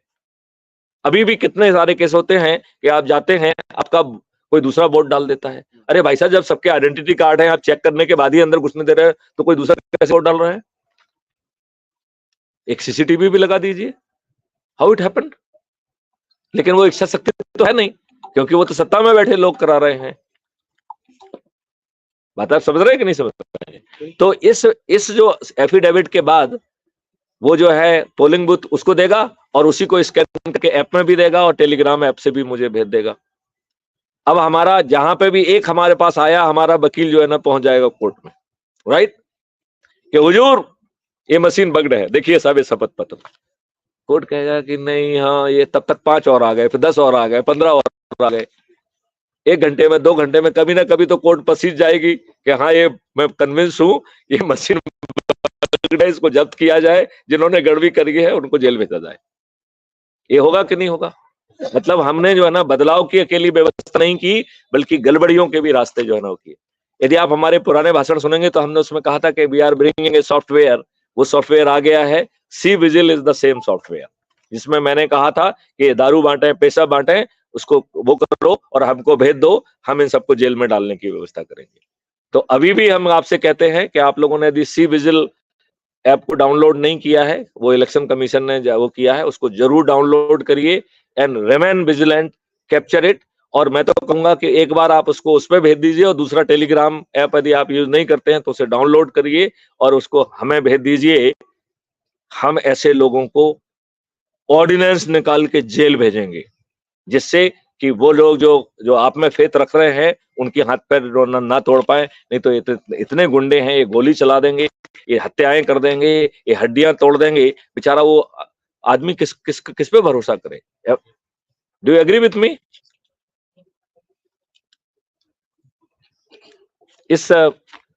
क्या आपको लग रहा है कि जो मैंने समाधान डेवलप किया है ये डुएबल है? इसमें कोई खामी है या कोई सुझाव आप लोगों की तरफ से? मुझे जरा सा समझ में कम आया। हाँ। कि आपने कहा उसका हम स्कैन कर लें जो हम ईवीएम में दे रहे हैं। नहीं, उसको स्कैन नहीं करना है। जो हम आवेदन दे रहे हैं उसको स्कैन करके उसको जो है ऐप पे हमको भेज देंगे, हमारे नंबर पे 9425606040 पे। तो एक तो वो हो गया है जो कि आप सीधे सी विजिल पे भेज रहे हो। आपकी जानकारी के लिए बता दूं, हर जो है विधानसभा क्षेत्र में सी विजिल की एक रिएक्शन टीम है। तो मैं ये अपेक्षा करता हूं कि reaction team will do the good. लेकिन ये दुष्टों का एरा है, हम उस पर भी भरोसा नहीं कर सकते। इसलिए हम कह रहे हैं कि भैया तुमने उनको भेज दिया, उनका तो कंटेंट तो मेरे पास नहीं आ सकता है, उसके 10 बाद जो है ना थोड़ा सा और करके उसका सेम हमको भी भेज दीजिए, तो हम फिर उस पर कानूनी कार्रवाई करेंगे। और जब हम कह रहे हैं इसका मतलब है उस समय हम सरकार बना चुके होंगे। अभी भी यदि आप लोग हमारे साथ खड़े हैं तो 17 नवंबर के रिजल्ट बदल जाएंगे। 19 नवंबर को क्राइम फ्री भारत मिशन जो है अपने कैबिनेट की घोषणा कर देगा। आपको जानकर तजुर्बा होगा कि साहब ये मिशन क्या बात कर रहा है, सरकार कैसी बातें कर रहा है। तो मैं आपको बता दूं, क्राइम फ्री भारत मिशन एक पॉलिटिकल पार्टी नहीं है, एक मिशन है। उसने अपनी रणनीति के तहत निर्दलीय और जो छोटे दल हैं, जो लोग 21 लक्षों को अनकंडीशनल सपोर्ट कर रहे हैं, उनको हमने अपना एक्सटेंडेड हिस्सा और समर्थन दिया है, राइट। उन लोगों को हम बड़ी आसानी से जिता पाएंगे और गगनवेदी उद्घोष के साथ जिता पाएंगे। रवि साहब आपका जवाब? एनी अदर क्वेश्चन और सजेशन? अब मैं जो है आप लोगों से प्रार्थना करूंगा कि आप क्या हमारे साथ हैं, और साथ हैं तो सदस्य के रूप में, डरे हुए सहमे, या चंद्रगुप्त के रूप में। तो मैं चाहूंगा मैं कि हम में से कितने लोग डरे सहमे घबराए हुए सदस्य के रूप में है, अपना हाथ उठाएं। सभी उठाएंगे। सभी डरे सहमे हैं। अच्छा चलिए चलिए, अब कुछ ठीक है। अब एक मिनट, अब हम में से कितने लोग जो है जो चंद्रगुप्त है वो हाथ उठाएं। कुछ तो होंगे, एक भी नहीं है। आपके साथ 9 दिन बाद हो जाएंगे सब है? आपके साथ रहेंगे तो 9 दिन बाद हम चंद्रगुप्त हो जाएंगे। पक्का हो जाएगा, वो बिल्कुल हो जाएंगे। चंद्रगुप्त क्या कंसेप्ट है सर? नहीं समझ पाया, मैंने पढ़ा और देखा। चंद्रगुप्त जो है एक वही कैरेक्टर है जो चाणक्य ने पैदा किया था, राइट। वो तलवार से लड़ता था, हमने जो है ना उसको टेक्नोलॉजी से डेवलप कर दिया है। ये चंद्रगुप्त से बड़ा काम करेगा, जो ओरिजिनल सम्राट चंद्रगुप्त था ना उससे बड़ा काम करेगा। करना क्या है? कुछ नहीं करना है, बस लोगों को जोड़ना है। लोगों को जोड़ के छत पे चढ़ा देना है, थाली बजा देना, दीपक जला देना है। यदि एक बार आपने देखिए, अब हम इसके डायनामिक्स बताते हैं जरा, 2 मिनट तो सुनना। देखिए, यदि हम मान लें कि इतने सारे लोग ना होके मेरे सामने मात्र 9 लोग हैं और हमने यही भाषण उनको दिया, तो शुड आई फील कि आप हाथ उठाइए, कितने लोग अपने आप को एनर्जाइज फील कर रहे हैं? कुछ कॉन्सेप्ट डेवलप हो रहा है। कॉन्सेप्ट डेवलप हो रहा है ना? नहीं आप not fully sir, not fully, मतलब एनर्जाइज फील कर रहे हैं। नहीं बस मैं उतना ही फुल्ली पूरे नहीं फुल नहीं। आई एम सेइंग कि जिस लेवल से हम स्टार्ट हुए थे उससे आपका एनर्जी का लेवल कुछ बढ़ा है। जिनका थोड़ा भी बढ़ गया है वो हाथ उठा दे। चलिए, okay, great great great great great, right. एक मिनट। अब मैं उसको मॉडल को समझा रहा हूँ बेसिकली। यहाँ आपका पूछना तो वैसे ही पूछ लिया मैंने। तो यदि हमने 9 लोगों को जोड़ा और वो शपथकृत है, चंद्रगुप्त है, वो मॉडल से आप कन्विंस ना हो, आपने इस शपथ ले ली है कि मैं 90 लोगों को जोड़ूंगा, राइट। इतना ही पे ही सीमित करना, आपको और कुछ करना ही नहीं है। आपको ना कहीं तलवार लेने जाना है, ना कुछ करना है, ना कोई पैसा खर्च करना है, ना कोई आप चक्का जाम कर रहे हैं, ना कोई जुलूस निकाल रहे हैं, ना कोई पुतला दहन कर रहे हैं, ना कलेक्टर एसपी के पास जा रहे हैं, ना आप उसको पिटीशन दे रहे हो, ना आप जंतर मंतर पे जा रहे हैं। आप कुछ भी नहीं कर रहे हैं, ना कोई तोड़फोड़ कर रहे हैं, ना आप किसी से कुछ कर रहे हैं। तो इसमें कुछ कठिन तो है नहीं। यदि कम भी समझ में आया है तो अपने से जुड़े लोगों को जोड़ने में तो कोई दिक्कत है ही नहीं, है कि नहीं है? तो आज हम रात में 10 हो जाएंगे कि नहीं हो जाएंगे? यदि हमने 1 में और 9 को हमने जोड़ा तो हम 10 हो जाएंगे आज। कल 90 हो जाएंगे। दूसरे दिन 100, तीसरे दिन 1000, चौथे दिन 10,000, 5वें दिन 1 लाख, 6वें दिन 10 लाख, 7वें दिन 1 करोड़, 8वें दिन 10 करोड़ और 9वें दिन 100 करोड़। आप कहेंगे साहब आप कैसे हैं? सुना है कि आपने 13 डिग्रियां की हुई हैं, आपने बड़े फील्ड में जो ना बड़ा जो ना आपने लोग आपके नाम की दुहाइयां देते हैं और जो आपके साथ रहे हैं वो तो कुछ भी कहने के लिए तैयार हैं आपके लिए, और आप ऐसी बातें कह रहे हैं। क्या ये आदमी मशीन है जो आपने मैथमेटिक्स से मल्टीप्लाई कर दिया? ऐसा नहीं होता है साहब। तो मैंने कहा चलो मैं इसको उल्टा पूछ लेता हूं जरा आपसे। मैंने कहा जो 9वें दिन 9 करोड़ लोग 10-10 लोगों को जोड़ के 90 करोड़ लोगों को जोड़ रहे हैं, इस प्रकार 100 करोड़ में से 90 करोड़ को किसी को नहीं जोड़ना है, 100 करोड़ में से 90 करोड़ को किसी को नहीं जोड़ना है। क्या महापरिवर्तित भारत के लिए खुद को जोड़ना कठिन है? जवाब दीजिए। क्या महापरिवर्तित 21 लक्षों के साथ आपको और आपके बच्चों को अच्छा भारत मिल रहा है? क्या खुद को जोड़ना कठिन है?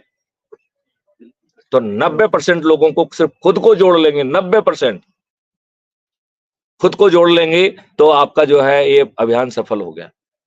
खुद को जोड़ लीजिए। और आजकल टेक्नोलॉजी जमाने में तो आप एक साथ पूरी पॉपुलेशन के पास पहुंच जाएंगे, उसको अपने को जोड़ने में 1 सेकंड लगना है। अब तो वो भी नहीं है कि आपकी बात, अभी जो हम बात कर रहे हैं ये 3 चैनल पे लाइव चल रही है अभी। So it is not, I am not, जो है ना, इस एनर्जी को मैं इस जगह पे नहीं है, ये एनर्जी विश्व में जा रही है और इसको हर कोई देख रहा होगा, और जो आज नहीं देख रहा है वो कुछ दिनों बाद देख लेगा। अब जो है मेरा आपसे दूसरी बात है कि 90% को किसी को नहीं जोड़ना है। जो 8वें दिन 9 लाख लोग जुड़े थे वो 9वें दिन 10-10 को जोड़ रहे हैं, तो सिर्फ 140 करोड़ में से 9 करोड़ लोगों को ही 10 लोगों को जोड़ना है। तो क्या 9% लोगों को 10 लोगों को जोड़ना कठिन है क्या? एक दो परिवार के हो गए, एक दो रिश्तेदार हो गए, एक आध मित्र हो गए, एक आध इसका हो गया, उसका तो 10 तो आसान है, आपका 99% काम हो गया। अब एक और पीछे आते हैं, तो 90 लाख लोगों के पास 2 दिन है, तो उन्हें 20 लोगों को जोड़ना है। 9 लाख लोगों के पास 30 दिन है, 3 दिन है, तो उन्हें 30 लोगों को जोड़ना है 10 के मान से। 90,000 लोगों के पास 4 दिन है, तो उन्हें 40 लोगों को जोड़ना है। 9,000 लोगों के पास 5 दिन है, तो उन्हें 50 लोगों को जोड़ना है। 900 लोगों के पास 6 दिन है, 900 केवल 900, उन्हें 60 लोगों को जोड़ना है। 90 लोगों के पास 7 दिन है, उन्हें 70 लोगों को जोड़ना है। और 9 लोगों के पास कितने दिन है? 8 दिन, तो मात्र 9 लोगों को 80 लोगों को जोड़ना है। और जिस मैथिलीशरण गुप्त जिसने सूत्रपात किया था उसके पास पूरे 9 दिन है, तो उसे 90 लोगों को जोड़ना है। मैथिलीशरण गुप्त ने 1400 से ज्यादा लोगों को ऑलरेडी जोड़ दिया है। I have overdone my Kota of job, right. अब मुझे बताइए कि क्या ये कठिन है? बदले में आपको एक तो कोई काम नहीं करना पड़ रहा है, आपको 5 पैसे नहीं देना पड़ रहे हैं, आपको जो है कोई कानून अपने हाथ में नहीं लेना पड़ रहा है, ना आप किसी को पिटीशन दे रहे हैं, ना आप चक्का जाम कर रहे हैं, ना आप धरना दे रहे हैं, ना आप जुलूस दे रहे हैं, ना आप कलेक्टर एसपी के पास जाके जो ना कोई पिटीशन दे रहे हैं, ना जंतर मंतर पे जा रहे हैं कि पुलिस जो है ना वहां पे बैरिकेड लगा के आपको किसानों जैसा लाठियां बरसाए और उसमें जो है ना 800 किसान मर जाए। ऐसा कुछ नहीं होने वाला है। तो बताइए, मैं आप लोगों से प्रार्थना करता हूं कि क्या ये कठिन है? अब मेरी बात सुनने के बाद कितने लोग मेरे साथ हैं? यदि पूरी तरह से हो तो दोनों हाथ उठा दीजिए, आधे तरीके से तो एक हाथ उठा दीजिए, राइट। अच्छा, जो साथ में नहीं है वो हाथ उठा दे, क्योंकि मुझे समझ में नहीं आ रहा है, कुछ लोगों ने हाथ नहीं उठाए। आप साथ में नहीं है? अच्छा, इतनी चैन लंबी चलेगी, यदि चैन ये तो हमने आपको 9 दिन का सवाल बता दिया, आप तो अपना काम करो। अब तो 9 दिन भी नहीं लगना है। ये देखिए, यदि ये वायरल हो गया, देखिए हैं, एक मिनट, हम दूसरे का ठेका क्यों लें? हम अपना ठेका लें। देखिए, जस्ट ए मिनट, मेरा उसका, आप बिल्कुल ठीक कह रहे हैं कि लोग जो जगह नहीं होंगे, तो नंबर पहले तो ये बता दूं कि 140 करोड़ में से आपने 40 करोड़ को किनारे कर दिया है, तो 40% का आपने मार्जिन पहले दे दिया है। दूसरी बात है कि 33% पे जो है ना आप जो है सरकार बना लेते हो, तो 100 करोड़ में से 30 करोड़। अब बताओ आपको इतने कम में क्या दिक्कत है? अच्छा, एक मिनट, हम ये कह रहे हैं, जस्ट ए मिनट, हम अपना पार्ट करें और जितना चंद्रगुप्त का कर सकते हैं वो कर लें। लेट द, देखिए, यदि आज नहीं होगा तो 2024 में तो होना ही होना है, लेकिन अभी भी हो सकता है। नहीं, लेकिन अभी भी हो सकता है। और इसको करने के लिए अब मैं थोड़ा सा मॉडल को और एक्सटेंड कर देता हूं। देखा, मेरा सुझाव ये है कि उमाशंकर गुप्ता जी ने काफी प्रयास किया और हमने एक पूरी हायरार्की ऑलरेडी बना दी है, राइट। ये आप सब लोग जो है, अब मैं कुछ प्रार्थना पहले कर लूं, फिर मैं मॉडल को आगे बढ़ूंगा। अब 10 मिनट में मैं बात खत्म कर दूंगा, क्योंकि काफी लंबा हो गया है। हर अच्छी चीज को समय सीमा में खत्म होना जरूरी है। तो पहले तो मैं आप लोगों को आपसे रिक्वेस्ट करूंगा, आपने कोई पेपर सर्टिफिकेट किया है नाम या नंबर वगैरह के लिए? नहीं, अच्छा, कर देने में ठीक रहेगा। अच्छा, चलिए, मैं आपको उल्टा कह रहा हूं, मेरा नंबर आप लोगों के लिए इमरजेंसी में वैसे भी काम का रहेगा, लिहाजा मैं अपना नंबर बता रहा हूं। यदि आप लोग अपना मोबाइल लेके उस नंबर को फीड करके जरा, यदि आप हमको एक कॉल दे देंगे और साथ में अपना नाम भेज देंगे, तो मैं आप सभी का नंबर सेव कर लूंगा। ये ठीक है, हाँ, नहीं, let it go like this. तो आप सब लोगों से मेरा अनुरोध है कि आप जो है हमारे मोबाइल नंबर 9425, सर जी आप अपना मोबाइल जेब में रखें, उसको भी निकाल लीजिए। नहीं, वो उनका अपना है, आपका अपना अलग है। 9425606040। हमारे शुक्ला जी ने कहा कि साहब आप क्यों बता रहे हैं, इसमें लिखा हुआ है, लेकिन नहीं, आप जो मैं कह रहा हूं उसको करिए और अब मुझे मिस कॉल दीजिए, क्योंकि इस मिस कॉल से हम आपको एक लिंक भेजेंगे। 94 9425 606040। ये वैसे इसमें लिखा हुआ है, यही है। जनरली लोग अपने मोबाइल नंबर को छिपाते हैं और हम मोबाइल नंबर को सबको बांटते हैं। सबके फोन आ रहे हैं। अच्छा, ओके। मैं ये चाहूंगा कि आप लोग जो है ना एक SMS करके अपना, तो बेहतर ये होगा कि हम उसे सेव कर पाएंगे। आप बहुत जल्दी काटिए क्योंकि वो इसको थोड़ा डिस्टर्ब कर रहा है, तो डायल करके काट दीजिएगा और फिर SMS में अपना नाम लिख देंगे, तो जो आप लिख के भेजेंगे उसके साथ हम उसे सेव कर लेंगे, ठीक है ना। अब इसमें ये आपने हमको किया है, हम इससे क्या करेंगे, अभी जो है होटल पहुंचते ही मैं आपको जो है एक लिंक भेजूंगा जो क्राइम फ्री भारत मिशन की ऐप की लिंक है। अब बड़ा ध्यान से सुनना, ये आपको जो काम कर रहे हैं वो काम कितना आसान होने वाला, वो काम बहुत आसान होने वाला है। ये लिंक जो है, ठीक है, it is part, it's a part. अब वो इसी मोबाइल पे, यदि दूसरे मोबाइल पे होता तो डिस्टर्बेंस नहीं होता। मैं इसमें आपको एक लिंक भेजूंगा जो crime free Bharat mission app की लिंक है। आप उसे कृपया डाउनलोड कर लीजिए, अपना फोटो डालिए और अपना नाम लिखिए और विस्तार से अपने बारे में लिखिए। हमने देखा है बहुत सारे लोग एक लाइन लिख देते हैं, social service. Please don't do that. क्यों? क्योंकि दूसरे लोगों को मालूम पड़ना चाहिए कि आपकी शख्सियत क्या है। आपने इतने सालों की तपस्या किया है, वेरी श्योर आप सभी लोगों ने कुछ ना कुछ अच्छा जरूर किया होगा। Let it be part of your, उसमें 10-5 मिनट लगाइए लिखने में, जिससे जो दूसरा देखेगा उसको, क्योंकि it is a whole community जिसमें 100 करोड़ लोगों को जुड़ना है, तो उस कम्युनिटी के लिए जो है यदि हम लिखेंगे तो एक दूसरे को जान पाएंगे कि जो सामने वाली शख्सियत है वो है क्या, राइट।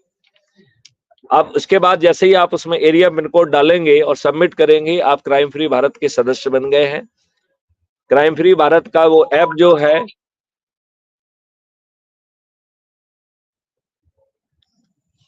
क्राइम फ्री भारत का जो ऐप है वो आपको जैसे उसे आप खोलेंगे, प्रोफाइल में जाएंगे तो आपको आइडेंटिटी कार्ड जुड़ जाएगा। यदि आप लोग अपने साथियों को सहमत कर लें तो मेरा सुझाव ये है कि जितने भी अभी अध्यक्ष हैं लेवल के, हम उन सबको जो है उपाध्यक्ष घोषित करने के लिए तैयार हैं। तो मैं आप लोगों से प्रार्थना करता हूं कि क्योंकि ऑलरेडी मेहनत हुई है, उस मेहनत को यदि हम तो आप कह रहे हैं अध्यक्ष को हम उपाध्यक्ष कर रहे हैं और ऐसे ही कार्यकारी को हम कार्यकारी उपाध्यक्ष कर रहे हैं, क्योंकि आपने मैंने देखा था उसमें कार्यकारी का भी एक वो किया है, तो जिलाध्यक्ष कार्यकारी जिलाध्यक्ष, तो मुझे अच्छा लगा वो, तो हम भी उसमें कार्यकारी उपाध्यक्ष कर देंगे। फिर आप कहेंगे साहब अध्यक्ष को आप उपाध्यक्ष क्यों बना रहे हैं? क्योंकि ये मॉडल जब तक काम नहीं करेगा जब तक ये ऑल इंक्लूसिव नहीं होगा।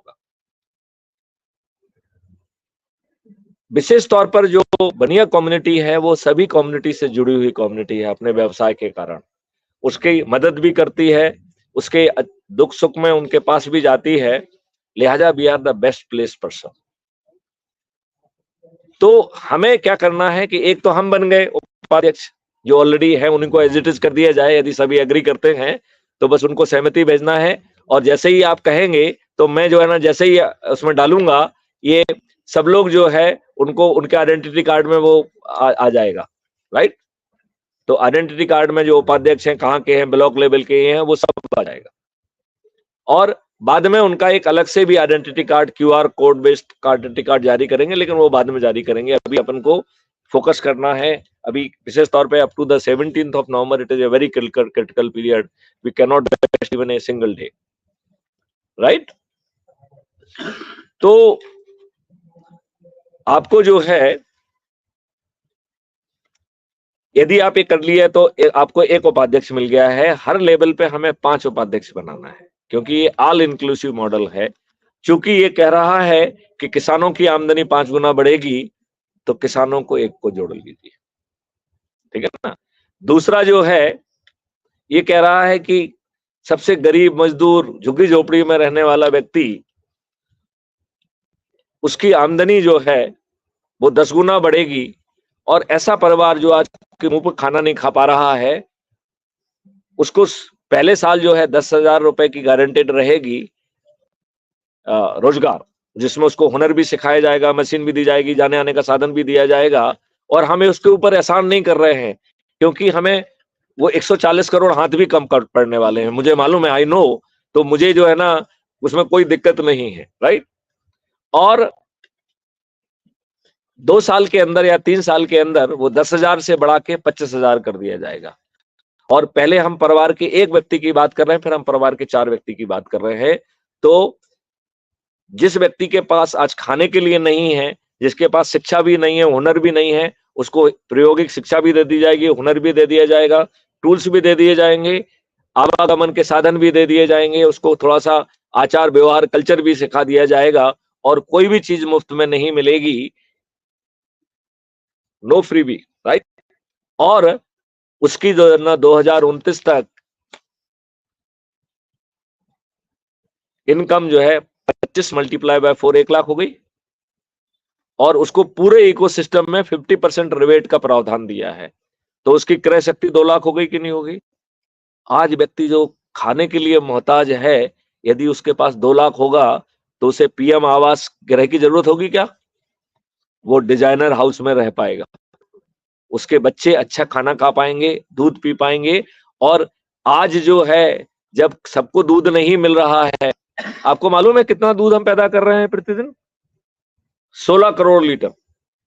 और आपको मालूम है कितना लीटर कितना कंज्यूम हो रहा है? 65 करोड़, अब शायद बढ़ गया होगा, 65 करोड़ लीटर दूध प्रतिदिन कंज्यूम हो रहा है। तो ये बीच का दूध आ कहां से रहा है? मेरे ख्याल से ये एरिया, इस एरिया में मास्टरी है, इस एरिया में टैंकरों में पैदा होता है। M I right? मेरी इंफॉर्मेशन सही है ना? तो ये एरिया शायद पूरे मध्य प्रदेश को सर्व कर रहा है। वैसे तो सभी जगह एक्सपर्टाइज हो गई है। देवास में एक फैक्ट्री पकड़ी थी, घी की फैक्ट्री थी। ताज्जुब की बात है कि उसमें घी का ट्रेस भी नहीं था। शुद्ध घी की फैक्ट्री में एक दाना भी शुद्ध नहीं था। ये देवास में फैक्ट्री पकड़ी जा चुकी है। ऐसी मालूम नहीं कितनी है, हैं? मुरैना के तो मोहल्ले में भी हो सकती है। मैं इसको जरा से शॉर्ट करने की कोशिश करूंगा। हम सब जने ये जानने में इच्छुक हैं कि अब आपने रास्ता दिखा दिया, एक मिनट, ये चीज आएगी, ये आएगी। अब एक सेकंड, मैं कहीं लेके जा रहा था, कहाँ लेके जा रहा था, ये बात आया क्यों है, why we raise this issue. हाँ, हम ये कह रहे थे कि जो बिगेस्ट बेनिफिशरीज हैं उनको हम स्टेक होल्डर बना दें। तो हमने एक जो है बेस्ट समाज का कर लिया है, राइट। बेस्ट समाज भी बेनिफिट होने वाली है। क्यों? नंबर 1, बेस्ट समाज को जो है टैक्स नहीं देना होगा। मतलब बेस्ट समाज को नहीं, दुनिया मतलब मध्य प्रदेश के किसी भी नागरिक को नहीं देना होगा, लेकिन ज्यादा जो है मेका से रुचि जो है वो बेस्ट समाज की होना चाहिए। बेस्ट समाज का भय खत्म हो जाएगा। दूसरी बात, प्रोड्यूसर की जो है ना, ये आपकी बिजनेस की डायनामिक्स बदल जाएगी, राइट। तो बिजनेस की डायनामिक्स क्या रहेगी कि जो प्रोड्यूसर है he will remain owner of the product till last consumer. और जो लास्ट पहला एमएसपी उसको डे वन पे मिल गया है, जैसे ही उसके खेत के बाहर निकला, मंडी में कोई माल नहीं जाएगा, मंडी में 0% माल जाएगा, मंडी बंद हो जाएंगी। तो आपके खेत से वहां जाएगा, वो क्राइम फ्री भारत का जो है ना टेक्नो इंजन डेवलप करेगा, कहां पे कहां कैसे पहुंचना है। तो वो वहां से सीधे उसमें क्वालिटी कंट्रोल होगा, पैकेजिंग होगी और सीधे डेस्टिनेशन के लिए मूव होगा। और वहां वेयर हाउसिंग से लेकर हर जगह पे पहुंचेगा। और जो ये लोग हैं, आप लोग अभी कितने अपने दुकानों में बड़े बड़े जो है ना सामान लगाते हैं, अब आपको पूंजी नहीं लगाना होगी। क्यों? क्योंकि वो तो प्रोड्यूसर की पूंजी से आपके यहाँ लगेगा। तो आपको केवल एक फैसिलिटी देना है, एक सर्विस दे रहे हैं आप, और सर्विस में आप इतना पैसा कमाएंगे, आपका रिस्क 0 हो गया, चलिए हो गया। तो हर कोई जो है व्यवसाय कर पाएगा, पूंजी उसके लिए मायने नहीं रखेगी। क्यों? क्योंकि उसको केवल इंफ्रास्ट्रक्चर की ही पूंजी लग रही है। आपने जो भवन बना दिया है, जो उसको रन कर रहे हैं, उतना ही आपका लग रहा है। जो मटेरियल जो आप भरते हैं वो प्रोड्यूसर का रहेगा, वो आपसे पैसा नहीं लगेगा। तो इसलिए व्यापारियों का सबसे ज्यादा वो है, समृद्धि भी व्यापारियों को ज्यादा मिलेगी, जो ज्यादा करेगा उसको समृद्धि भी मिलेगी।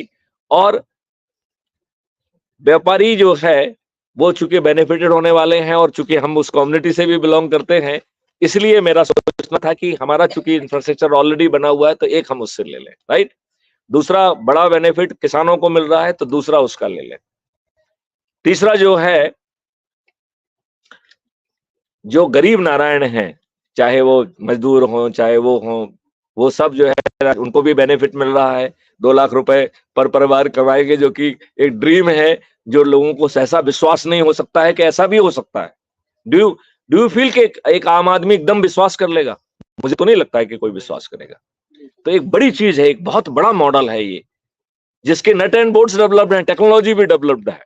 कोई मतलब it will not require more than a year to roll it out. और उसको रोल आउट करने का भी मॉडल बनाया गया है, LIC बेस्ड मॉडल है, उसमें समय खर्च नहीं करेंगे, बट कैसे रोल आउट होगा उसका भी मॉडल बना हुआ है। मतलब यार इतने एडवांस स्टेज में। और मैं आपको ये बता दूं, ये सब चीजें कहीं ना कहीं ईश्वरीय प्रेरणा से आ रही हैं। तो मैं ये मानता हूं ये बदलाव जो है वो मैथिली शरण गुप्त उसका आधार नहीं है। मैथिली शरण गुप्त माध्यम हो सकते हैं, एक एजेंट हो सकते हैं, लेकिन मैथिली शरण गुप्त यदि झूठी क्रेडिट लेना चाहे कि उन्होंने ऐसा किया, तो प्रेरणा कहीं दूसरी की है। He is just an agent, nothing more than that. मैं अपने आप को इतना बड़ा मानता ही नहीं हूं कि इतनी सारी चीजें इतने डाइवर्स फील्ड की जो आपके अनुभव का हिस्सा नहीं है, वो कैसे आपके दिमाग में आ रही हैं, कौन डाल रहा है, कहां से हो रहा है। इसके लिए मैं ये मानता हूं कि ये बदलाव है, ये ईश्वरीय बदलाव है। तो मैं दूसरा आपसे प्रार्थना करता हूं कि अपने आसपास के अच्छे किसानों को आप जानते हैं, उनको जो है ना कोऑप्ट करिए, जिससे कि किसानों की सहभागिता होगी, गरीब नारायणों की सहभागिता होगी। और 2 महत्वपूर्ण जो है ना एलिमेंट हैं, जो मैं विशेष तौर पर चाहूंगा कि they should also be included, वो है महिलाएं और आदिवासी, राइट। एक एलिमेंट जो है, चूंकि नेता और सरपंच वगैरह, हम उनको प्रतिनिधित्व देने का भी सोच सकते हैं कि they can also be one of the उपाध्यक्ष। जो 5 उपाध्यक्ष में से या 5 विभाग तक ही सीमित रहने देते हैं। तो मैं फिर से रिपीट करता हूं, किसान, व्यापारी, अच्छा ये सब व्यवसाय हैं, ये जाति स्पेसिफिक नहीं है। आजकल हर व्यवसाय में हर कोई है, राइट। तो किसान में भी हर कोई है। तो किसान आपका दूसरा हो गया, व्यापारी तीसरा हो गया आपका गरीब नारायण, चौथा महिला, 5वां आदिवासी। मेरे ख्याल से we have covered all stakeholders, जो कि इग्नोर नहीं होना चाहिए। अब आप मूल क्वेश्चन पे आते हैं कि फिर अध्यक्ष कौन बनेगा। तो जो अधिक से अधिक लोगों को जोड़ के बेटर परफॉर्म करेगा, वो 5 में से जो होगा उसको उपाध्यक्ष बनेगा। और इस उपाध्यक्ष को और हर उपाध्यक्ष को अपने साथ एक जो है सहायक उपाध्यक्ष को और 4 जो है एग्जीक्यूटिव मेंबर को चुनना है। तो यदि ऐसा करेंगे तो हमारी पूरी डाइवर्स जो है पूरा सिस्टम तैयार हो जाएगा, हमें बिल्कुल देर नहीं लगेगी। बताइए, हर व्यक्ति अपने लेवल पे एक अच्छे 4 लोगों को जो ना जोड़ सकता है, जोड़ सकता है कि नहीं जोड़ सकता है? तो आपका सिस्टम रेडी हो गया है, इसमें कुछ करना नहीं है। अब ये ऐप जो है ना एक बड़ी चीज है, बड़ी बड़ी पावरफुल चीज है। ये ऐप जो है, आप जैसे ही अपना वो खोलेंगे तो आपको अपने प्रोफाइल के नीचे सबसे पहले आइडेंटिटी कार्ड दिखेगा। आइडेंटिटी कार्ड के नीचे 4 ऑप्शन दिए गए हैं। पहला ऑप्शन है शेयर ऑन व्हाट्सएप। तो हमारे ओपी गुप्ता जी ने अभी आप कुछ 2-4-5 ग्रुप में भेजा है। तो उसमें मेरी सजेशन ये है कि जो उसका अंग्रेजी में कंटेंट है उसको बदल दीजिए। आप केवल जो लिंक है उसको एज इट इज रहने दीजिए, बाकी अपनी अपील भेजिए, क्योंकि आप अपने लोगों को जोड़ रहे हो ना। उन्हें कंपनी की अपील से कोई फायदा नहीं होगा, उन्हें आपकी अपील, ओपी गुप्ता जी कह रहे हैं, विवेक राठी जी कह रहे हैं, उसका इम्पैक्ट होगा। इनके मित्रों पे किसका असर पड़ेगा? इनकी पर्सनल अपील का। तो जो अंग्रेजी भाषा में, आंग्ल भाषा में जो कुछ भी लिखा है, लिंक को छोड़ के सब हटा दीजिए। आपको मुझसे सुन के जो लगा उसको अपने शब्दों में लिख के अपना नाम और अपना मोबाइल रख के अपील करिए कि ज्वाइन करें, राइट। यहां तक नहीं रुकना है। ये तो भेज दिया आपने, तो एक बार में आप 5 लोगों को भेज सकते हैं। तो उसको पेस्ट करके 5-5 को भेज के एग्जॉस्ट जितने भी ग्रुप आपके हैं, जब ग्रुप में नहीं है वैसे इंडिविजुअल्स हैं, एग्जॉस्ट देम आल्सो। इसका मतलब है आपने लिंक पहुंचा दी। अब वो सर जी का मेरे ख्याल से जवाब मिल रहा होगा तो कितनी आसानी से काम हो सकता है, बहुत आसानी से, राइट। क्योंकि अल्टीमेटली कोई ना कोई किसी ना किसी ग्रुप में जुड़ा हुआ है। आज पूरे 100 करोड़ लोग जो है ना, we can reach out in a day, am I right. जब आपको महापरिवर्तित भारत मिल रहा है तो क्या दिक्कत है? दिक्कत है क्या कोई? कोई दिक्कत नहीं है ना। अच्छा, दूसरा जो है, फिर आपको सूची बनाना है, क्योंकि मैसेज से वो डाउनलोड कर लेगा, ऊर्जा कहां से मिलेगी? तो ऊर्जा का तरीका ये है कि साथ में आप क्राइम फ्री भारत ऐप के बारे में बता दो कि भैया एक वीडियो देखना है और ये शपथ पत्र भेज दो, तो शपथ पत्र साइन करके भेज देगा, तो हमारा डब्ल्यू हो जाएगा कि उसने बात समझ ली है। और तीसरा जो है, चूंकि वो आपके रेफरेंस से जुड़ रहा है, तो जो नहीं भी जुड़े हुए हैं या जुड़ने के बाद आगे लोगों को नहीं जोड़ रहे हैं, यदि हम अपने ऊपर दायित्व पर रख लेंगे उनको रिमाइंड करने का, उनको मोटिवेट करने का, तो कोई कारण नहीं है। ये काम 3 दिन से 5 दिन में हो सकता है, 3 दिन में हो सकता है, और मैं तो कह रहा हूं थ्योरेटिकली 1 दिन में हो सकता है। देखिए, सब लोगों ने अपने अपने ग्रुप में बांटा, कल जो है ना सभी ने ज्वाइन कर लिया, आपने उसी में जो है ना इसको भेज दिया, उसमें ऐप में सब डॉक्यूमेंट भेजने की व्यवस्था है। यदि आपने उसमें भेज दिया, ये अभी सबके पास पहुंच गया है, आप उसमें जो है ना हर कोई मैसेज भेज सकता है। उसमें आपने उसको स्कैन किया, कभी है ये, इसको जो है ना प्रिंट आउट निकाल लो और साइन करके भेजो। प्रिंटेड शपथ के साथ और वीडियो बना हुआ, इट कैन हैपन टुमारो। हो सकता है कि नहीं हो सकता है? तो समय क्यों लगना चाहिए जब बदले में आपको महापरिवर्तित भारत मिल रहा है? क्या आज के दुष्ट राजनेता आपको ये महापरिवर्तित भारत देंगे? 75 सालों में भी नहीं दिया है और आगे 75 सालों में भी नहीं देंगे। इतने के साथ ही जो है मैं जो है अपनी बात को विराम देना चाहता हूं, और मैं चाहूंगा कि आप लोग भी अब अपनी बात कुछ कुछ कहें। ओह,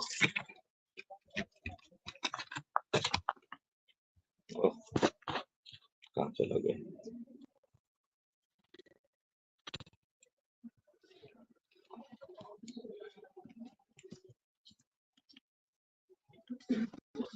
मैं ये जानना चाह रहा था कि अपने सबको जोड़ लिया, उससे परिवर्तन कहाँ आ रहा है और कैसे आएगा, ये जानना चाहते हैं सभी ने।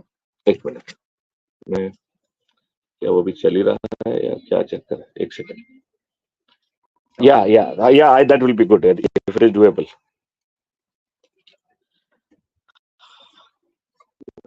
यूनिवर्सिटी में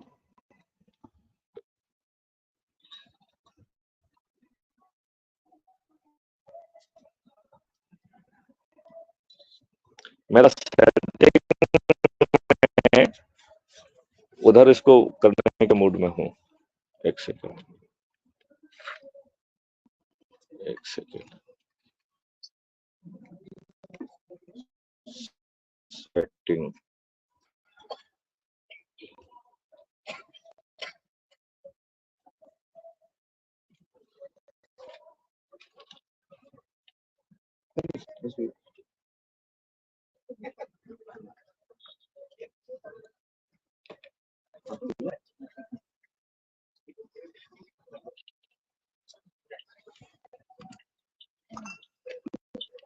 मैं थोड़ा सा आप लोग को कवर कर लूं।